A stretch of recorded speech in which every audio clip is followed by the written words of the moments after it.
जयपुर यानी कि राजधानी से कुलगुरु प्रोफेसर BL वर्मा ने राज्यपाल से भेंट की है। दोनों के बीच में शिष्टाचार भेंट हुई है। तस्वीरें आपकी टीवी स्क्रीन पर आप देख सकते हैं कि दोनों के बीच में शिष्टाचार भेंट होती है।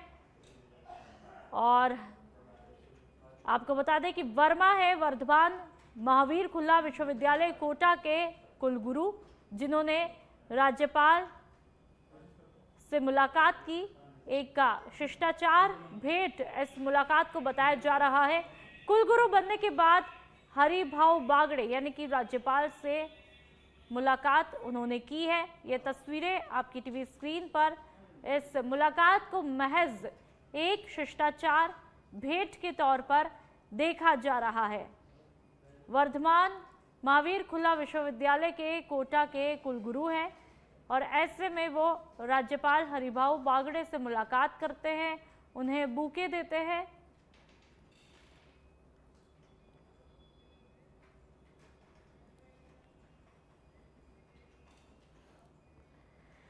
और अब विधानसभा के मॉनसून सत्र की बात कर लेते हैं। शून्यकाल में कांग्रेस विधायकों के विरोध प्रदर्शन का मामला आज सदन के अंदर गर्माता हुआ दिखाई दिया। विरोध के दौरान टकराव के हालात बने। विपक्ष और सत्ता पक्ष के विधायक एक दूसरे की तरफ बढ़े, बाहें चढ़ाकर एक दूसरे की तरफ बढ़ते हैं। स्पीकर को विधानसभा स्थगित करनी पड़ती है, तब जाकर के ये टकराव पूरी तरह से टलता है। मगर घटनाक्रम की विधायकों के बीच में जमकर चर्चाएं हैं। तो लगातार हमने देखा कि मॉनसून सत्र, ये पूरा ही सेशन इस बार हंगामेदार देखने को मिला। हमने ये भी देखा था इस सेशन के दौरान मंत्री संजय शर्मा भी एक बार बाहें चढ़ा करके आगे बढ़ते हैं और इसी दौरान उनकी शर्ट का बटन भी टूट जाता है। और आज फिर से कुछ इसी तरह की इसी अंदाज की तस्वीरें देखने को मिल रही है, खबरें सुनने को मिल रही है। और अब राजस्थान विधानसभा से बड़ी खबर, जहां पर कांग्रेस लाएगी विशेष अधिकार हनन प्रस्ताव। बीजेपी विधायक गोपाल शर्मा के खिलाफ ये विशेषाधिकार हनन प्रस्ताव लाया जाएगा। नेता प्रतिपक्ष टीकाराम जूली ने मीडिया से रूबरू होते हुए कहा कि हम प्रस्ताव लेकर के आएंगे और ये प्रस्ताव बीजेपी विधायक गोपाल शर्मा, जो कि सिविल लाइंस से विधायक हैं, उनके खिलाफ विशेष अधिकार हनन प्रस्ताव लेकर के आएंगे। ये बात नेता प्रतिपक्ष टीकाराम जूली कहते हैं। जब से ये सेशन शुरू हुआ है तब से नेता प्रतिपक्ष टीकाराम जूली काफी एक्टिव दिखाई देते हैं और ऐसे में एक बार फिर उनका अलग ही अंदाज देखने को मिलता है और साफ तौर पर कह देते हैं कि भाई हम बीजेपी विधायक, ये जो आपके सिविल लाइंस के विधायक है गोपाल जी, उनके खिलाफ हम विशेष अधिकार हनन प्रस्ताव लेकर के आएंगे। लगातार इस तरह से तैश वाला अंदाज इस बार टीकाराम जूली का देखने को मिलता है।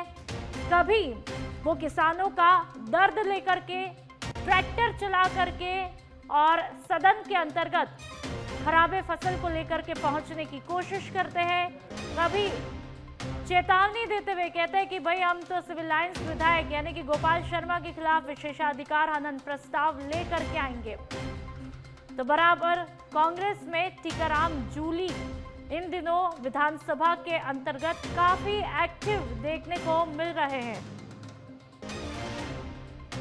पूरा मॉनसून सेशन इस बार हंगामेदार रहा और सबसे खास बात आज आखिरी दिन मॉनसून सत्र का, और ऐसे में सुबह सुबह कैबिनेट मंत्री यानी कि राज्यवर्धन सिंह राठौड़ स्पीकर की तारीफ करते हुए भी नहीं थकते हैं। और चलिए बढ़ते हैं आगे। पूर्व सीएम अशोक गहलोत पहुंचे हैं विधानसभा। नेता प्रतिपक्ष टीकाराम जूली सहित कांग्रेस नेताओं ने उनका जम करके स्वागत किया है। पूर्व सीएम अशोक गहलोत विधानसभा पहुंचते हैं और उनको देख करके तमाम कांग्रेसी गदगद होते हैं, उनका स्वागत करते हैं, सत्कार करते हैं और खुशी खुशी उनका विधानसभा में स्वागत करते हैं। तस्वीरें ये उस वक्त की जब पूर्व सीएम अशोक गहलोत विधानसभा पहुंचते हैं और देखिए कि जैसे ही उनके पहुंचने की खबर लगती है, तमाम कांग्रेसी विधायकों के चेहरे, नेताओं के चेहरे बड़े ही खिल उठते हैं। भले ही अब गहलोत साहब मुख्यमंत्री नहीं है, लेकिन ये तस्वीरें आज भी उसी रौब को दिखाती है, उसी अंदाज को दिखाती है, उसी ऑरा को दिखाती है, क्योंकि जो ये कांग्रेसी चेहरों की खुशी है, ये बयां करती है, ये मैं नहीं कह रही। बढ़ते हैं आगे। बीजेपी का आत्मनिर्भर भारत संकल्प और नेक्स्ट जनरेशन जीएसटी प्रचार अभियान है। राजस्थान के 3 नेताओं को बड़ा जिम्मा दिया गया है। बीजेपी की राष्ट्रीय स्तर पर बनी 2 कमेटियों में पूर्व प्रदेशाध्यक्ष डॉक्टर सतीश पूनिया, चित्तौड़गढ़ सांसद सीपी जोशी और राष्ट्रीय सचिव अलका गुर्जर को जगह दी गई है। जोशी और गुर्जर को आत्मनिर्भर भारत संकल्प अभियान में सह संयोजक और डॉक्टर पूनिया को नेक्स्ट जनरेशन जीएसटी प्रचार अभियान में सदस्य बनाया गया है।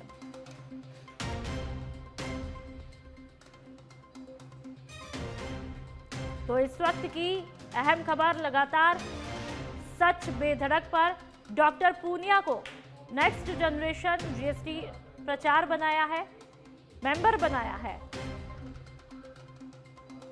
राजस्थान के 3 नेताओं को एक बड़ी जिम्मेदारी सौंप दी गई है। राजस्थान के 3 नेताओं को बीजेपी की राष्ट्रीय स्तर पर बनी 2 कमेटियों में पूर्व प्रदेशाध्यक्ष डॉक्टर सतीश पूनिया को बड़ी जिम्मेदारी दी है। सांसद सीपी जोशी को बड़ी जिम्मेदारी दी है। अलका गुर्जर को भी बड़ी जिम्मेदारी दी है। बढ़ते हैं आगे। मंत्री मदन दिलावर निरीक्षण पर है। संजय टीचर्स ट्रेनिंग कॉलेज लाल कोठी का निरीक्षण करने पहुंचे हैं। शिक्षा और पंचायती राज मंत्री मदन दिलावर बीएसटीसी कक्षाओं का निरीक्षण करते हैं। मंत्री जी सुबह स्कूलों का निरीक्षण करने पहुंचे थे मंत्री मदन दिलावर, तो लगातार इंस्पेक्शन पर है दिलावर साहब। पंचायती राज मंत्री मदन दिलावर बीएसटीसी कक्षाओं का निरीक्षण करते हैं, कक्षाओं के हालातों का जायजा देखते हैं। सुबह स्कूलों का निरीक्षण करने पहुंचे थे मंत्री मदन दिलावर। लगातार भले ही इनके अंदाज में हम देखते हैं ये दावे और वादे बड़े बड़े करते हैं, लेकिन फिलहाल ग्राउंड पर भी एक्टिव देखने को मिलते हैं और लगातार स्कूलों के क्या कुछ हालात है उनका जायजा, उनकी रिपोर्ट एक तरह से तैयार की जा रही है। आप देख सकते हैं तस्वीरों के जरिए भी। शायद यहाँ पर प्रिंसिपल से भी बातचीत वो करते हैं, कई टीचर्स से भी जाहिर सी बात है जब वो स्कूल में पहुंचे होंगे तो उन्होंने बातचीत की होगी। बच्चों की व्यवस्थाओं को भी जाना होगा, स्कूल की व्यवस्थाएं क्या है उनको भी जाना होगा। तो निरीक्षण पर है, पूरी तरह से मोर्चा संभाले हुए हैं शिक्षा मंत्री मदन दिलावर। तस्वीरें लगातार आपकी टीवी स्क्रीन पर। हालांकि पिछले कुछ दिनों में जब जम करके बरसात मेहरबान थी तब स्कूलों की हालत भी, व्यवस्थाओं की पोल भी खुली, लेकिन अब शिक्षा मंत्री मदन दिलावर लगातार हालातों का जायजा लेने पहुंचे हैं। और अब जयपुर से खबर, द्वितीय श्रेणी शिक्षक भर्ती 2022 पेपर लीक से जुड़ा यह मामला है। आरोपी भूपेंद्र सारण को हाईकोर्ट से सशर्त जमानत मिली है। जस्टिस प्रवीर भटनागर की एकलपीठ ने आदेश दिए। जमानत पर रिहा होने के बाद आरोपी को उपस्थिति देनी होगी। हर माह के दूसरे और चौथे शनिवार को संबंधित थाने में हाजिरी देनी होगी। थानाधिकारी हर हाजिरी की जानकारी संबंधित कोर्ट को भेजेंगे। साथ ही थानाधिकारी और कोर्ट आरोपी के पते और मोबाइल नंबर को भी सत्यापित किया जाएगा। आपको बता दें कि उदयपुर के बेगरिया थाने में पेपर लीक की एफआईआर दर्ज हुई थी।